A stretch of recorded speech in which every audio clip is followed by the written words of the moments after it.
Come on, hit him. Try throwing in a flurry just for fun. Down you go! Oh, missed every attack. Let's use a med pack. Time to rumble! Nope, I died. What?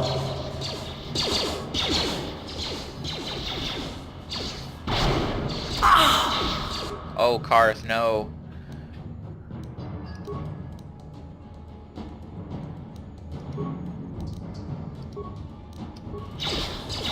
There we go. Alright, take this guy whacking you first. Good job, Karth. Time to rumble! That's right, Karth doesn't take no shit.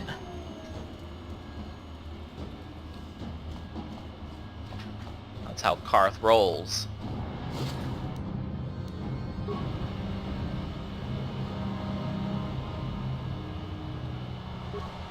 Vulgar base entrance. On it. Damn! Impossible. So there's no way to enter the Vulgar base from the front door.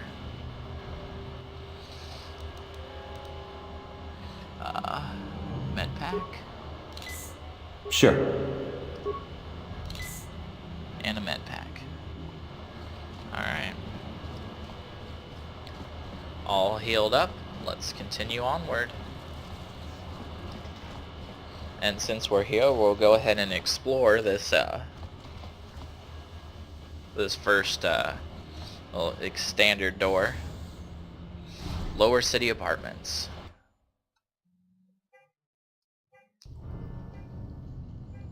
So we'll you can tell here, same circular looking ring, but much more worn down and definite signs of Ready? neglect. On it. It's open. Hey, you guys can't come in here. This is a private apartment. What's going on in here? This place looks abandoned. None of your business. Just turn around and go back the way you came if you know what's good for you. Are you in some sort of trouble? Do you want to talk about it?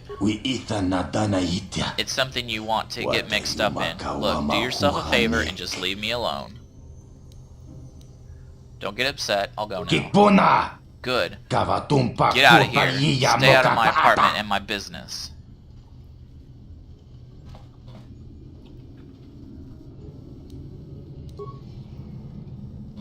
Alright, well, I am gonna rob the place.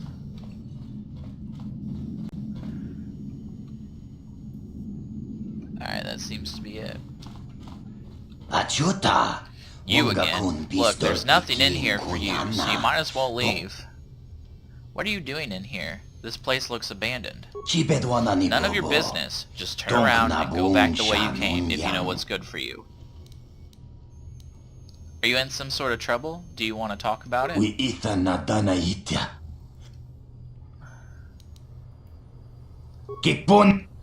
So, pretty much got to keep doing that until I get a successful roll. I guess I could tell you. You'll probably find out on your own eventually. Anyway, Zax is giving his bounties away like candy, so I hear. My name is Matrick. I used to work for the exchange, but all the violence and killing started to get to me.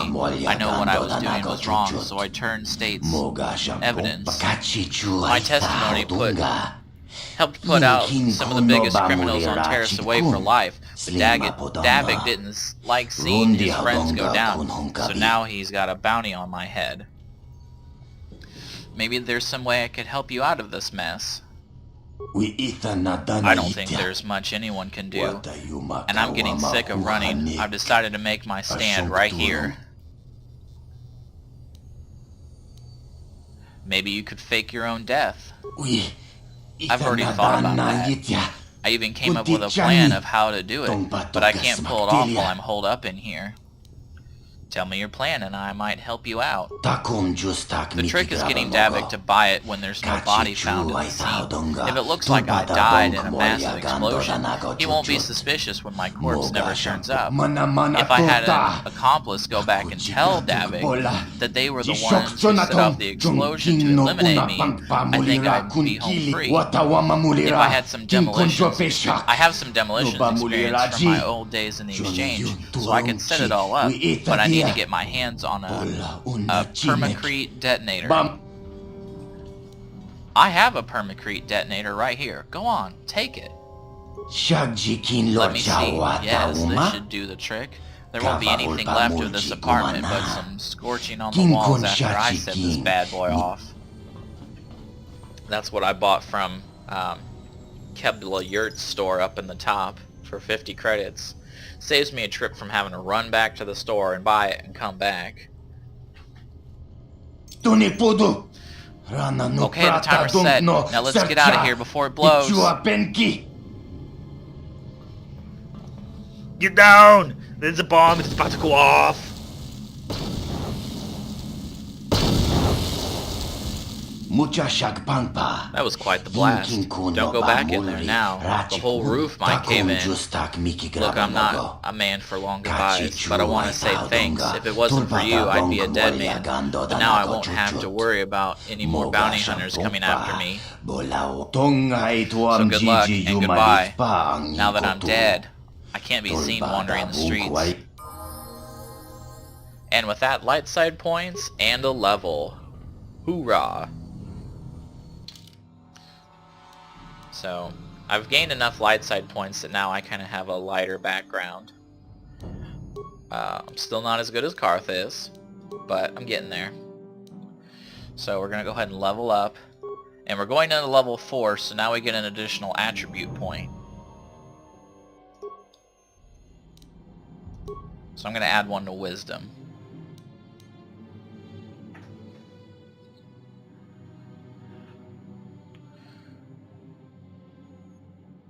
Because I want to be wiser.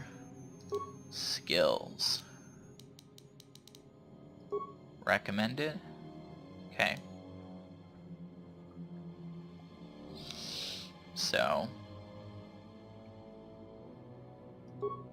go ahead and continue. And this is why I love the Scout. Implant level 2 at level 4 and Uncanny Dodge 1. And Uncanny Dodge 1 is, if you'll notice, I have 17 defense right now. That's from my 4 from my combat suit and 3 from my dexterity. Now watch my defense. Okay, I lied. Hold on. Okay, now I'm going to look like a total idiot. Hold on. Feats. Uncanny Dodge. A character with Uncanny Dodge retains the dexterity bonus to defense even when surprised by camouflaged opponents, and also gains +2 on saves versus grenades. Oh, that doesn't do quite what I thought it did.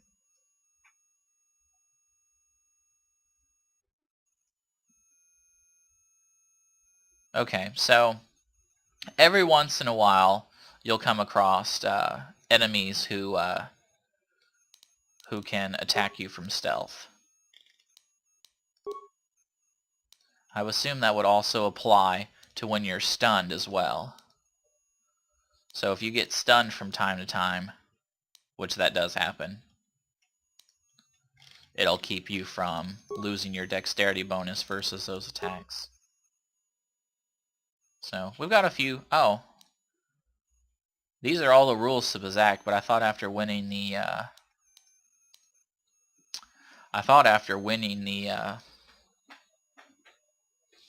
the lesson game, it would take away that quest. But I guess I gotta wait until I actually win an official game for it to do that.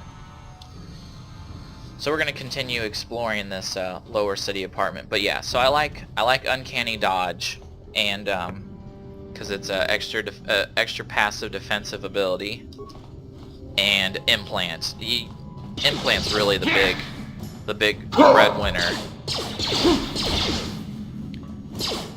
Because by level 8, the class will already have granted me the ability to use all of the implants in the game. So, that's very important. I don't think they dropped anything good. Nope, sure didn't. A-holes. Alright, so our first puzzle chest. So basically you're gonna come over. Well, I guess if I was just coming up to this for the first time, I would look at the security chest. Glythos, sorry I couldn't be there with you, but here's the package I promised. Remember, activate the holographic security system in the proper order to open it, or boom! Just activate the holograms in the same order that they joined the band. Since you're the Twisted Rancor Trio's manager, you should be able to figure out the code. I still think this is a mistake. Davik won't be happy if Ashana can't fill in for her sister, and you don't want to get Davik mad, or you might never come out of that estate again. Anyway, good luck, and if this works, think about what a great chapter it'll make in this biography of the band you've been working on. So, since I have no way of knowing who joined the band when, we check the desk and we get the Twisted Rancor Trio, which is a list of who joined the band and when. So we go to our inventory and then we go, and here it is. Guts and Glory, a chronicle of the amazing story of the Twisted Rancor Trio, by Gilthos Uxaris, a work in progress. The origins of what would eventually become the most famous band in the galaxy are surprisingly humble. The brains behind the group, manager Gilthos Uxaris, wow, he thinks pretty highly of himself, founded the trio to earn a date with a young singer named Elinda. The ploy worked, and Elinda became the first member of the band. Glythos scrambled to find musicians to back her and signed a Bith named Ujah to be the lead musician. Soon after that, he signed Ujah's brother, Ujai, to complete the trio. So now we know that Elinda, that's what we have targeted, was the first to join the band, followed by Ujai, and then his brother Ujai, I guess. Okay, so back to the inventory, and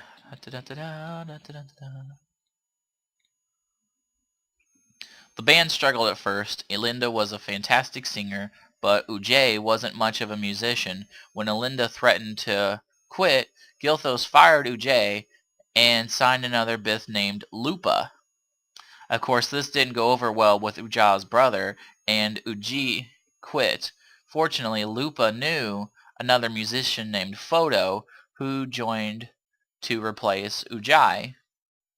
Led by Elinda's singing, the second incarnation of the Twisted Rancor Trio became quite popular on their home world of Taurus, eventually attracting the attention of the local legitimate businessman Davik Kang. Davik asked Glythos to bring his group in for a command performance. Gilthos agreed, realizing this could be the band's big break. Unfortunately, Elinda's bad break Elinda had heard certain unsubstantiated rumors about Davik Kang and his connections to the exchange. Fearing for her life, she refused to go to the estate to perform. Many felt that without Elinda singing for the band would crumble, but Gilthos came up with a brilliant plan to save the group by hiring Elinda's sister, Ashana, as the new lead singer on the eve of their scheduled appearance at Davik's estate. So, we now know that Lupa replaced Ujai, Photo replaced Ujai, and Ashana replaced Linda. And open sesame. The chest is now open. So now we actually have to go and open the chest for ourselves. And we get the Achani Fiber Armor, which is our first actual armor that's upgradable. So we're going to go into the equip screen. And it offers us a +5 bonus opposed to the +4 bonus. And offers a +5 maximum dexterity, which the other one did as well. But you also noticed up here it says upgradable. So we're going to go ahead and equip that. And then I don't have anything else really to equip just yet. And then we'll go over to Karth, and he's just wearing basic clothes. So we'll come over here and give him the combat suit. And press OK. So now Karth is now wearing slightly better. He's wearing our old armor. We're now wearing this greenish tinted version of the armor. And we're going to take this opportunity to save. We almost died there in the Undercity, and I haven't saved once, really, so we'll continue exploring the lower city apartments. So another closed door over here, and we'll use Karth's 1-point insecurity skill to... Oh, it's not even locked. Oops. There we go. Sure. He's got an energy shield on, but that doesn't block incoming physical damage from melee attacks. But the fact that I keep missing does not help. Alright, hold on, I'm taking a lot of damage. We're gonna use a med pack. Ooh, come on. There we go, med pack. So Karth's not doing any damage, and I'm missing like a bitch. I might need to just go down to one weapon. I think I'm gonna go down to one weapon until I get the next stage in 2-weapon fighting, because I'm pretty much missing every attack. Go to the equip screen, you see that I still have a 0 modifier to my main hand and a -2 modifier to my offhand. So we're gonna go ahead and do none, and okay. So then we're going to put the prototype vibroblade in my main hand, give me a +4 modifier to my main attack. So until I actually get the next tier in 2-weapon fighting and a little bit more powerful, we're just going to stick to one blade so I can actually do some damage. Energy shield, heavy blaster.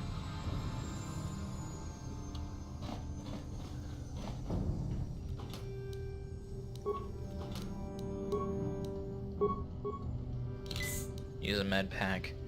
Equip screen. Alright, heavy blasters are better than regular blasters. Now, Karth's blaster is upgradable, which is 2 to 7 damage.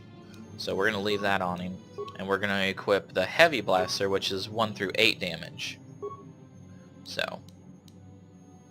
And you'll notice Karth is level 4, I believe. And he's level 4, and he has the first 2 stages of 2-weapon. He has improved 2-weapon fighting.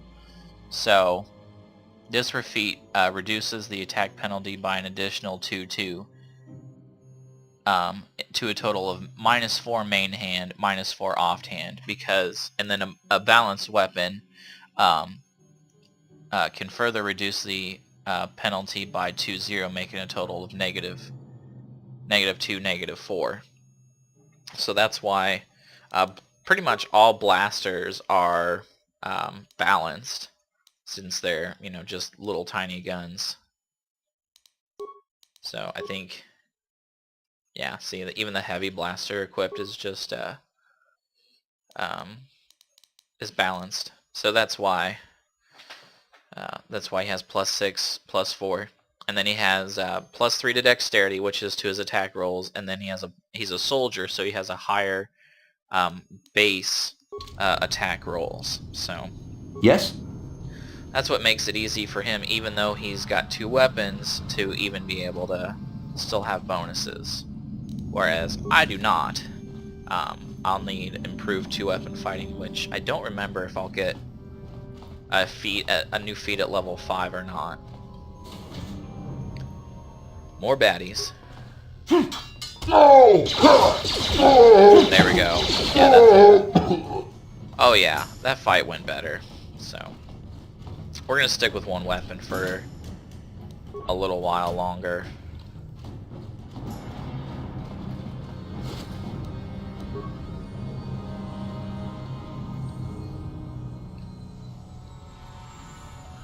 Yes, what's on your mind? You do? Well, fair enough. What do you want to discuss? I forgot. Every level you gain, you can go back and talk to Karth again, and most of your companions, to find out more about what's going on in their story.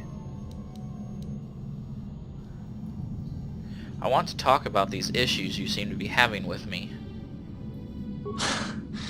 I knew you wouldn't understand where I was coming from. Let me try and explain. You got the skills of an elite commando, and you saved my butt more than once. Between that and your facility with languages, I'm lucky you're here. But that doesn't mean that I'm gonna stop watching you being wary. I'm just not built that way. Period.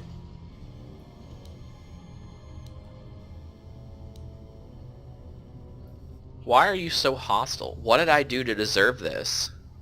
You haven't done anything yet, but there's no guarantee that you won't do anything in the future. I've been betrayed before by people, and it won't happen again.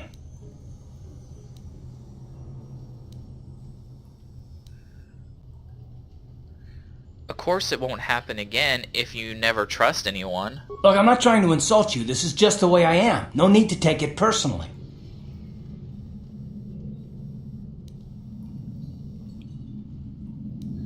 I'm beginning to wonder if you're even capable of trusting anyone. Well, you can stop wondering. I'm not.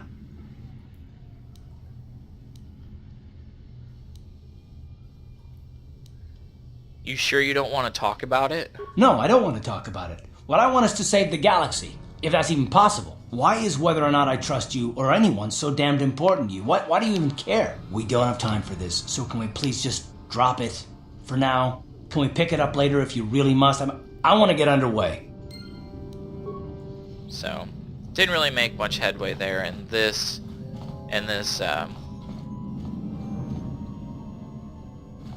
that's a sentry droid there. I could spend some parts to repair it, but why do that when I can just run in here and whack him with my sword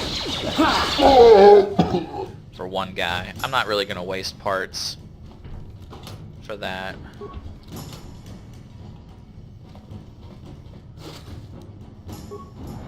I think that's everything in the room.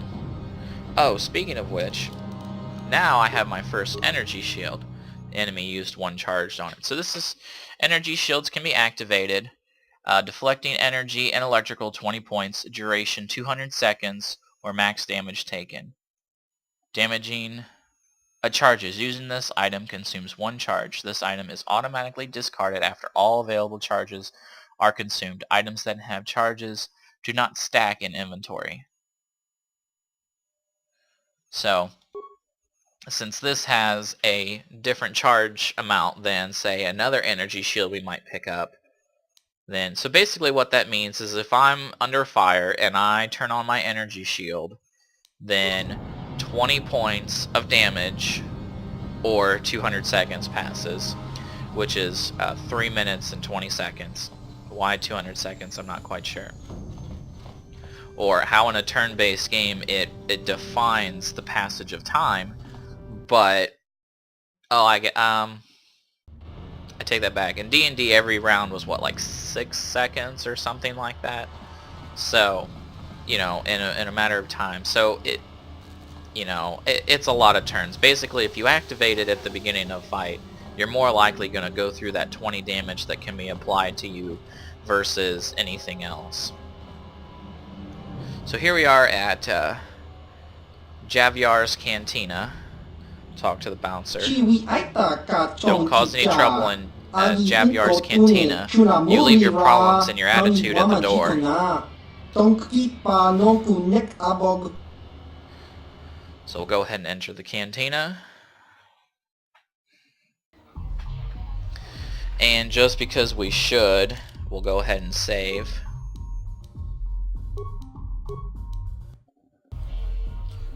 And So Gelron's another Pazak player who I think also sells cards, and we'll come back to him to discuss purchasing cards that we don't find in the world. Go away. Ciska nichu, kimba muli rabwanaji, kimba noku nixat abog, kakincha nawabakaon, tung abashun ni. Oh, hey, you know, talk to us like that. We want to say hi to the big bounty hunter, Kalanord. Nah, this can't be Kalanord. He's supposed to be tough. This guy's nothing but a runt. One. One? What's that mean? You be funny, tough guy. You know who we are, Callow? We members of the Black Vulkar gang. You don't want to be getting funny with us, tough guy. Oops, he said two. Me don't understand. 1, 2. Why he count? He trying to count how many of us against him? It's 3 against 1, Callow. What do you think about those odds? Well, you have something more to say? 3.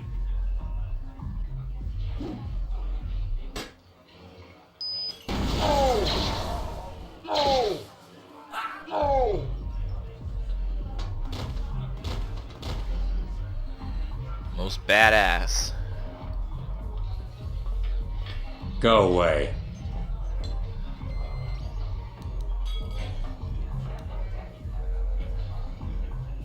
I saw how you mopped up those Black Vulkars. Nice work. 1.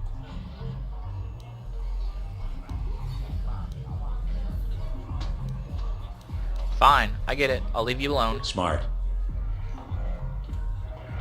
I just like that little conversation line. I just